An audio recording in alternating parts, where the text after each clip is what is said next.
in the beginning, the most important thing is just to shut up and put your reps in. Whenever I try to change anything, my number one rule is 100 days, or I don't even start. Having new goals without new habits is kind of like, having a new car without wheels. Want to be happy? Build a life, not just a business. Living that believing life. Out here living that believing life. Every day we living that believing life. Hustle like we living that believing life. Living life, yeah, so we grinding it out. Every single day we be grinding it out. Hustle like we living that believing life, oh. That believing life, oh. Hey, it's Evan Carmichael, and this channel was created to help you overcome the #1 challenge that is holding you back, a lack of belief in yourself.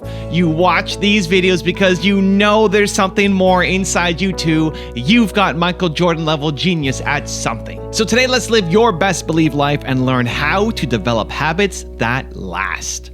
Enjoy. Okay, let's kick it off with rule number 1. Put in the reps with James Clear. There's this professor at the University of Florida. He's retired now. He was a photography professor. His name's Jerry Ullsman. And at the beginning of the semester, he would have this film photography class, and he'd bring the class in, and he would split them into 2 groups. And he said, everybody on this side of the room, you're going to be graded on the quantity of work that you do this semester. And everybody on this side of the room, you're going to be graded on the quality of work that you do this semester. And he further explained it by saying that for your film photography, you're going to be responsible for having 100 pictures. If you do 100 photos over the course of the semester, that'll be an A. If you do 90, it'll be a B. If you do 80, it'll be a C, and so on. So it's quantity. For this group, you only have to produce 1 photo, but it has to be the most perfect photo that you can make, the best photo that you can make. An interesting thing happened. At the end of the term, all the best grades came from the quantity group, not from the quality group. And what ended up happening was that while people were busy experimenting, making mistakes, learning how to play with composition and so on, they would come across a really great photo. And while the quality group was busy theorizing about what perfection would look like and how to take the perfect photo and not actually honing their skills, they ended up only making something mediocre or average. And the important insight here, especially for habits, is that in the beginning, the most important thing is just to shut up and put your reps in. Just make sure that you hone the skill, right? And you can start to think of it, the way that I like to think of it is that any outcome that you wish to achieve is just a point along the spectrum of repetitions. So if you have few reps to more reps, and you can imagine an easy goal, a moderate goal, a hard goal, the more reps that you put in, the more likely you are to achieve that goal. So maybe point A is, let's take fitness, squatting 100 pounds, point B is squatting 200, point C is squatting 300. Maybe you need to put in 100 reps or 1,000 reps to get to point A. Maybe it's 5,000 to get to point B. Maybe it's 10,000 to get to point C. Rule number 2, make longer-term commitments with John Assaraf. When we talk about how do we create rituals or how do we change habits that last, the first thing is to have a different expectation than I'm going to change in a day or a week or in 21 days. Whenever I try to change anything, my number one rule is 100 days or I don't even start. So if I want to, let's say, stop caffeine, it's a 100-day commitment. So first I make longer-term commitments, and then I design a plan to retrain my brain around the expectation of following through. I make pre-commitments in advance. So if I say, let's say I'm going to stop drinking coffee. I say, okay, I'm going to stop drinking coffee. I commit to it for 100 days. And then I write out, well, what will you do in the morning when you wake up and you want a coffee? What will you do when you're at a restaurant with friends and everybody's having a coffee? What will you do? So you counter any of the behavior when you know the trigger is going to happen. Every habit has 3 parts to it. There's something that triggers the emotion. There's the behavior, and then there's the neurological and biological reward. So when you understand the habit part of any ritual, you understand that because we are conditioned a certain way, we're going to have a trigger, whether it's a flower, whether it's waking up, whether it's a girl or a guy or children coming home, it triggers a response in the brain or reaction in the brain. Well, if we change the behavior over the course of 100 days, we'll still get the reward. And if we pre-commit to what we're going to do when we say, maybe today I'll have the coffee and tomorrow I won't. Maybe today I'll have the pizza or the dessert and I'll catch up tomorrow. Well, if you pre-commit in advance that you're not going to take that action, then that's step one. Step two is when you have the trigger, if you interrupt the behavior for 1 or 2 or 3 or 4 minutes, you interrupt the neural pattern in the brain also. So you come up with strategies is when I feel like having a coffee or dessert or the pizza or the croissant, okay? Then here's what I'm going to do instead for 5 minutes, and that way I can interrupt the pattern. If you do that long enough, you'll start to develop a new neural pattern. You'll start to develop a new behavior. And if you do it for at least 66 days, but preferably 100 days, you'll start to develop a new way of thinking and being and doing that will overshadow the other pattern in the brain. Very interesting. Yeah, so there's a psychology behind it, but there's also the neurological processes of the brain. And what happens is our brain doesn't like change. Yeah. So any time that there is change, the brain feels uncomfortable. As soon as it feels uncomfortable, it'll send signals to the motor cortex of the brain. It'll send messages, and we'll start to rationalize. We'll start to tell ourselves, well, I shouldn't do it because of this. Well, maybe today's not a good day. Well, I'll start today, but I won't continue till next week. Or, you know what, I really don't want this. And we start to talk to ourselves. And when we understand what the brain does whenever we try to change, then we can start being in control of the brain, and we can override the automatic responses. There's something called automaticity. And automaticity states that anything that I repeat over and over and over again over a period of time will go from conscious effort, deliberate conscious effort, willpower or persistence, and it'll become automatic. So we just have to know how long that is. And some things take a week, some things take 60 days. Some habits that people have for 20, 30, 40, 50 years take 200 days. And so you start off with a 100-day window, and you ask yourself, am I willing to give a little bit of effort for 100 days to remove this destructive either thought pattern or destructive behavioral pattern in order for me to have something greater and better than what I have right now?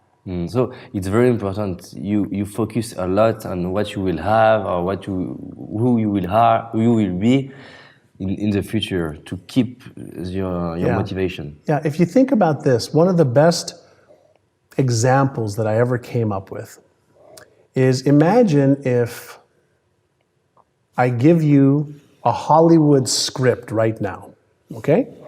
And I say to you, if you learn this script for the next 6 months, I will give you $10 million to be on stage to deliver that. We're going to film you, and if you're amazing, you're going to have a chance to win an Academy Award.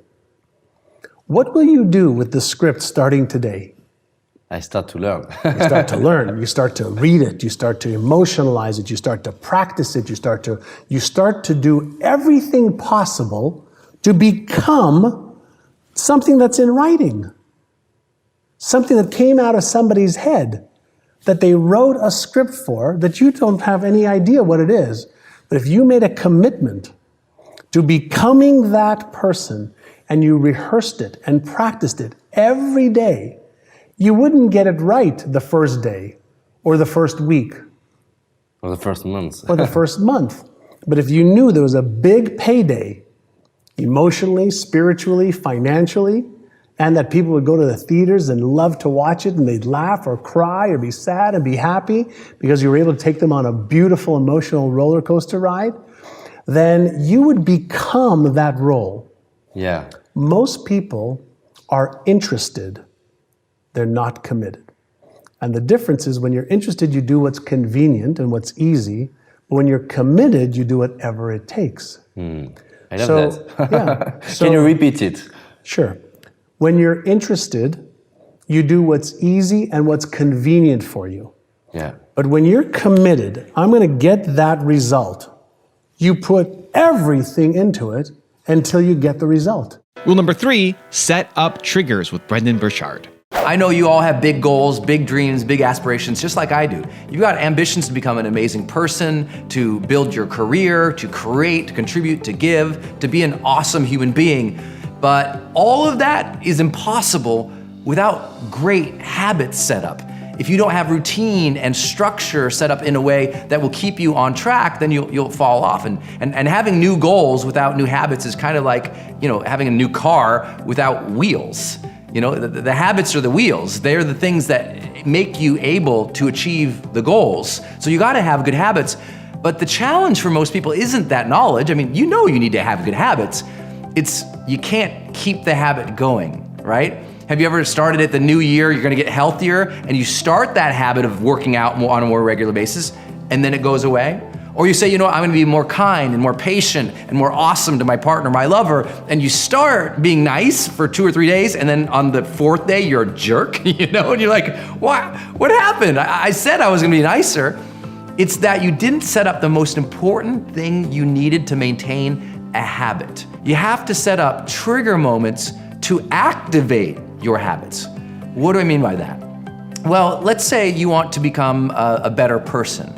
You want to become more kind, more patient, more loving with people. Now, you can just set that intention or write that down in your vision, or in your journal, or set up on a vision board that you look at once in a while. But in day-to-day life, it's not enough. You need things to trigger you, to remind you to be that particular kind of person, right? It's almost like if you could have a little angel speaking in your ear all day long to tell you what to do and how to be, you'd obviously become better. Well, that makes sense. Well, let's use that idea. Let's use that idea by setting up alarms on our phones that trigger us to do the very things we need to do. This is gonna be so basic, you're gonna laugh, and then I'll also tell you how I've literally taught this to Fortune 50 CEOs, and they said it was the one thing that changed their life the most dramatically. So let's start with this. Let's have a goal in mind. Let's say you want to become more present and calm throughout the day. Again, you could write that down on a journal. I'm gonna be more present and calm. You could meditate in the morning, say, today I'm gonna be more present and calm. And you could start out with good intentions, but those fall apart without a trigger moment set up throughout the day to remind you that. So what if you did this? What if you just set up on your phone 3 alarms during the day with a label that said, close your eyes, take 10 deep breaths in, remind yourself to be calm. So let's say you're going through your day, it's crazy, right? It's 10 a.m. and all of a sudden, bing, your phone goes off, you look down and it says, close your eyes, take 10 deep breaths. And then again, it happens at 2 o'clock. And again, it happens at 6 p.m. And again, it happens at 8 p.m. What's gonna happen? You always look at your phone, don't you? It's gonna go throughout the day, you're gonna forget. And the funniest thing is, I've had so many people do this worldwide. We're talking about hundreds of thousands of people I've taught to do this, hundreds of thousands. And they tell me all the time, that changed everything. And you'll think, once you set it up, that the next day, you'll forget about it. No, that alarm will go off. You forgot you set the dang alarm. There it goes off in your face, and you're like, all right, I'm trying to be calmer and more present. Close my eyes, take 10 deep breaths, reground myself, here we go. You can't do it once a day.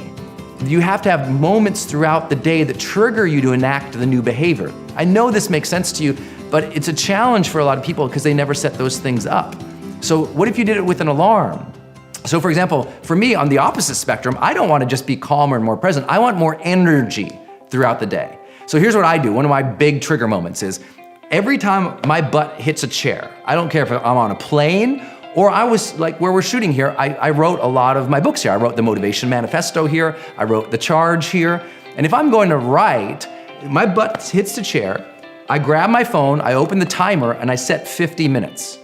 Now at 50 minutes, the timer goes, bzzz, it starts buzzing, and I look at that and I go, oh, that's my trigger to get energy. So I stand up, I go get some water, I take a glass of water, drink it down, I do some stretches, and I do some exercise just really briefly, or I'll go for a walk, whatever it is, but I'll do something that usually takes just 2 to 5 minutes. Then I'll sit back down, I'll set that 50-minute alarm, and I'll work. And what that does is every 50 minutes, it triggers me to change how I'm physically moving. It changes my attention so that throughout the day, I'm continually refreshed. So I never have that 2, 3, 4 o'clock time where I'm like, you know? Why? Because I've triggered my day so that my energy is maintained throughout the day. Makes sense, right? This could be as simple as, let's say you want to be healthier in your life. Okay, let's set up some trigger moments for you in this way. Let's say every time you drop off the kids, on the way back to the house, you stop at the grocery store and get some fresh produce. That's just a trigger. It's like, okay, did one thing, drop kids off. Now, tied to that, triggered from that action, drop kids off, is go to health food store. Or let's say you want to get healthier in the morning. One of the easiest ways to help people maintain a better exercise program is this. Set a trigger, you wake up in the morning, your first action is to drink water, put your exercise shoes on, might get dressed if you were naked, just saying. So you get dressed, put your shoes on, you go downstairs or you go to the gym, and that's the trigger. You woke up, you do these actions. Nothing interrupts those actions, that's the action. And you have to have those set up. One of my other favorite trigger moments to set up is door frame triggers. What do you mean by that? When you walk into a new room, to have a psychological trigger go off in your mind that you've associated with that door frame. So let me give you an example. If I walk into my house at night, if I've been working all day and I'm gonna walk in, I'm gonna see my lady, I have it so when I ever walk through the doors of my house, 3 words repeat off immediately in my mind because I've done it so many times consciously. I went to the door, I said the 3 words, said the 3 words, said the 3 words, and I did this so many times that now when I walk through a door, my mind automatically triggers those 3 words, and I remember to be those 3 words. So what words would you love to have describe you as a person? That you would be happy if that was how people described you? What would those words be? Have those and now set them up in your life. I teach executives to do this as well. I have them have a door frame trigger when they walk into their office in the morning. As soon as they walk through that door frame, they have, boom, 3 words go through their mind about how they want to be perceived as a leader. I have them set up another door frame. Every time they walk into a meeting, into the conference room, when they walk through the doors of the conference room, they have another 3 words that trigger off for them. And it just reminds them how to be. So these aren't big, crazy things. A lot of people think they have to completely change their life. What would change your life completely is setting up more trigger moments and associations that when you see something, you do this. That when this action is taken, then that happens. That when you have the opportunity to set up alarms on your phone, you set them up so that you're interrupted in your everyday life to remind yourself to stick to the habits, to stick to the intention. You do that enough on a continual basis, you'll find yourself in so many ways completely rejuvenated, and I promise you'll stick to your habits even more. And once you do that, you know that everything changes. All right, my friend Evan Carmichael's book. Listen, humans are built to serve. Some people are built to serve the world, others want to serve the 25 people closest to them. But in either case, humans are built to serve. So if you're not happy right now, it's because you're not serving enough. You got to pick up this book because it's so inspiring to remind you that we're all here to contribute, to make a difference, to make an impact, and this is your field guide for that. Rule number 4, release your toxic beliefs with Robin Sharma. A lot of people listening may be thinking, Jay, I've been trying to work on my health for a while. I've been trying to work on my mindset. You know I've got emotional stuff to deal with, and yeah, I'm kind of getting to that soul set, right? Like you said, like I'm not even sure I'm there yet. Habit formation, you talk about the habit formation protocol, right? You talk about actually building habits. And I personally feel that building and breaking habits should have been the first thing we learned at school. Because it feels like the thing that affects our whole lives. I look at any change and it's always about habits. Walk us through your approach to building and breaking habits. Absolutely, and I totally agree with you, Jay. They teach us history and they teach us arithmetic. They teach us geography and they teach us, whatever other languages in school. Why don't they teach us the 4 interior empires? Why don't they teach us, you said something very powerful. why don't they teach us how to work through wounds? You don't get invited to a birthday party in 5th grade. There is a wound there. You lose a love when you're 16. There is a wound there. You start a business when you're 22. There is trauma there. And I think that is in many ways the missing link in leadership and personal mastery. And that's really, I'm passionate about the 5 a.m. Club because I get into that in the book. And I worked 4 years on the book, but it's really 22 years of my learnings and teaching in the book. And that is a missing link because everyone's talking about psychology and people are talking about habits, and I'll answer your question, of course. But what about dealing with trauma? Carl Jung said we all have this shadow side. I mean, we all have this well of repressed pain. And anyone who's listening who goes, well, that's not me, it's subconscious. So unless you've done the work, you don't even know about it. But it's that pain and self-loathing and self-hatred. In the 5 a.m. Club, I say, we have a magic inside of us. The saints call it the light or God or nature or a luminosity. And what happens is when you do the work to release your toxic beliefs and move through your pain, and how do you do it? You just feel it. And as you feel through all the toxicity and the hurt and the wounding and the disappointment that's called a human journey, what is left as you release it? You access your light. You access your primal genius.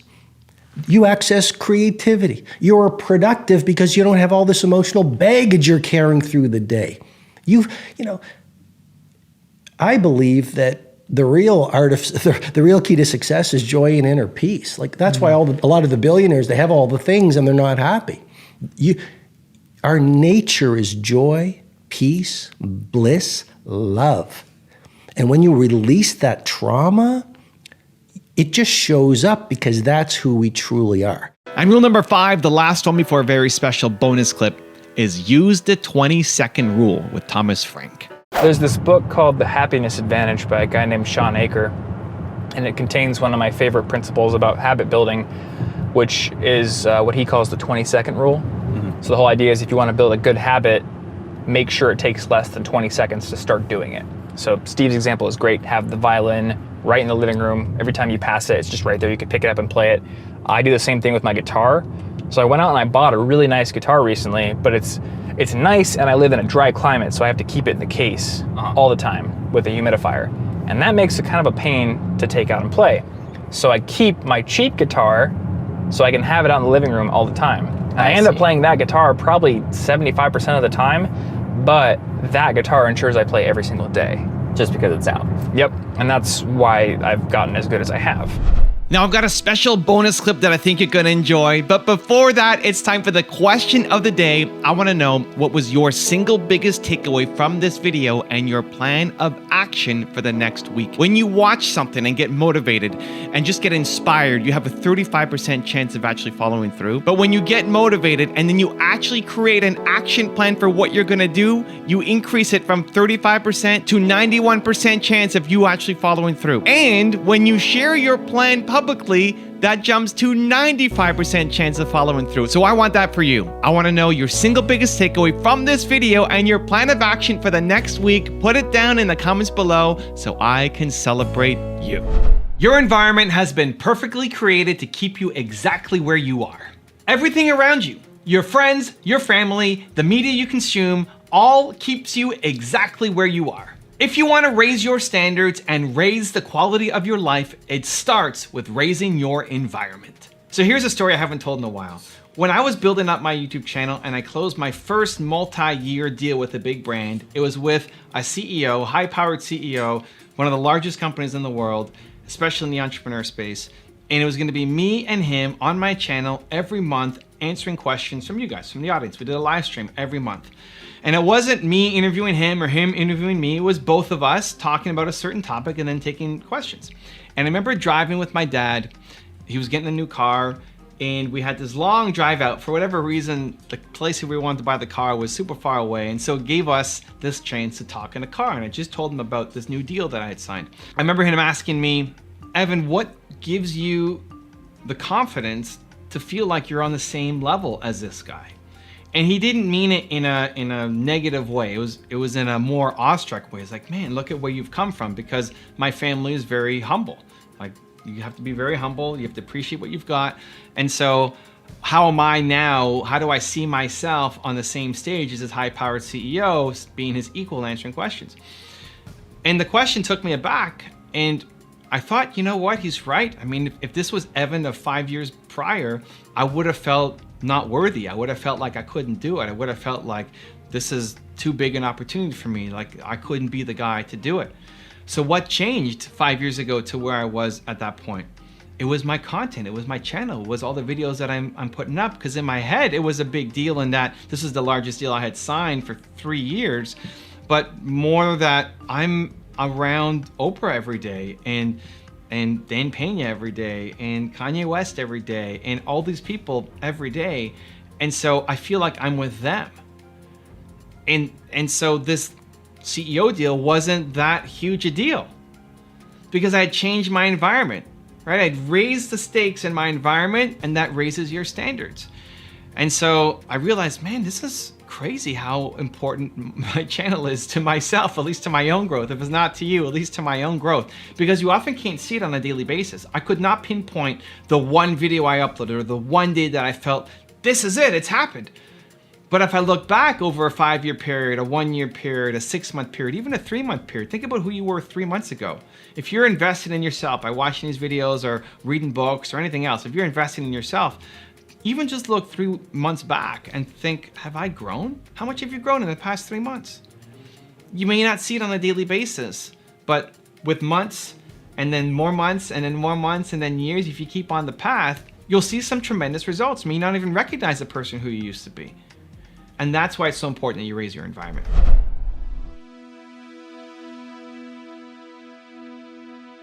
If you want to know the 7 rich people habits that you need to try, check out the video right there next to me. I think you'll enjoy it. Continue to believe, and I'll see you there. As a person as busy as yourself, when do you do email? It was very difficult for me to figure out where my boundaries were, because I'd grown up poor and didn't have anything.